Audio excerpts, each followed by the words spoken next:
আসসালামু আলাইকুম আমার প্রাণপ্রিয় দর্শকদের। জ্যান্ত শিং মাছের ঝোল আমাদের সকলের শরীরের জন্য অনেক উপকারী। শিং মাছ রান্নার জন্য আগে থেকে কেটে রাখা শিং মাছ সামান্য পরিমাণ লবণ ও কুসুম গরম পানি দিয়ে ভালোভাবে ধুয়ে নিই।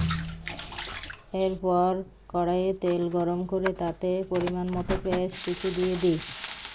7 থেকে 8 টুকরো কাঁচা ঝাল কুচি দিয়ে দিই। 20-30 সেকেন্ড নেড়ে চেড়ে ভেজে নিই। এরপর রসুন বাটা ও 1 চামচ হলুদ গুঁড়া দিয়ে নেড়ে চেড়ে মশলা যাতে পুড়ে না যায় সামান্য পরিমাণ পানি দিয়ে দিই। এরপর পরিমাণ মতো মরিচের গুঁড়া ও 1 চামচ জিরা গুঁড়ি দিয়ে দিই।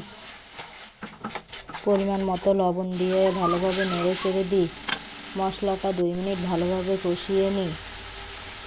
এরপর ধুয়ে রাখা মাছগুলি দিয়ে দিই।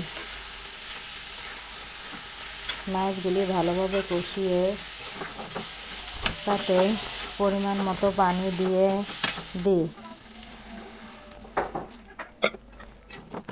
মাছ ফুটে উঠলে টমেটো কাটা দিয়ে ঢেকে রাখি।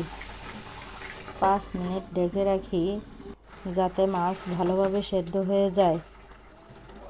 এরপর ঢাকনা উঠিয়ে নেড়ে চেড়ে ধনেপাতা কুচি দিয়ে দিই।